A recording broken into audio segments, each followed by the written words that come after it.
where OpenAI has launched Gpt-5, its latest AI chatbot, claiming it can deliver PhD-level expertise in coding, writing, and more. CEO Sam Altman calls it smarter, faster, and more useful than ever before. He in fact says GPT-5 feels like talking to an expert, not just a student. The new model is designed to give more accurate answers and fewer made-up responses, also known as hallucinations. It's also aimed at helping coders create softwares more easily. But some experts, however, are cautioning the hype may be more marketing than an actual breakthrough. Meanwhile, rival AI company Anthropic has cut off OpenAI's access to its coding tools, signaling growing competition. GPT-5 will roll out to all users this week, with many eager to see if it really, indeed, lives up to its hype. U.S. Commerce Secretary Howard Lutnick said on Thursday he expects the country to collect $50 billion a month in tariff revenues, or even more, up from $30 billion last month, as higher levies on imports from dozens of countries kick in. U.S. President Donald Trump has called for the immediate resignation of Intel CEO Lip-Bu Tan, citing alleged ties to Chinese military-linked companies. Now, Trump alleges Tan is highly conflicted and cannot lead the tech giant, which has received billions in U.S. government funding to boost American chip manufacturing. Meanwhile, Intel pushed back, saying Tan and the board are committed to national security and supporting the U.S. economy. Now, Tan, a naturalized American, was born in Malaysia, has faced scrutiny over investments in Chinese firms in the past as well, though no laws have been broken till now. Meanwhile, Intel shares dropped over 3% following Trump's demand.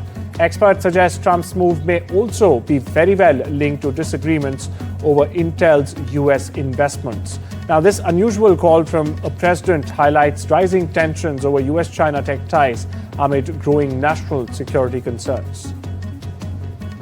Apple has announced that it will invest $100 billion more in the U.S. Now, what could be the impact on India and the rest of the world? Watch this very special report by my colleague Disha Bagchi.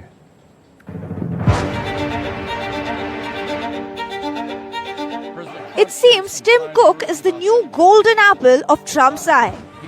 After months of facing pressure from the US president to shift Apple's manufacturing back to American soil, the chief of the tech giant took to a path many have ventured before, booing President Trump. Visiting the Oval Office, Cook didn't show up empty-handed. Along with announcing a fresh $100 billion investment in US manufacturing, he brought a unique golden gift, a piece of iPhone glass mounted on a 24-karat gold base. Today, Apple is announcing that it will invest $600 billion, that's with a B, in the United States over the next 4 years. That's $100 billion more than they were originally going to invest. And this is the largest investment Apple has ever made in America and anywhere else. And it's just an honor to have you. As you know, Apple's been an investor in other countries a little bit. I won't say which ones, but a couple.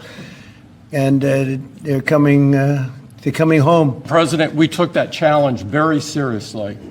I'm glad to be here with you today, and I'm very proud to say that today we're committing an additional $100 billion to the United States, bringing our total U.S. investment to $600 billion over the next 4 years.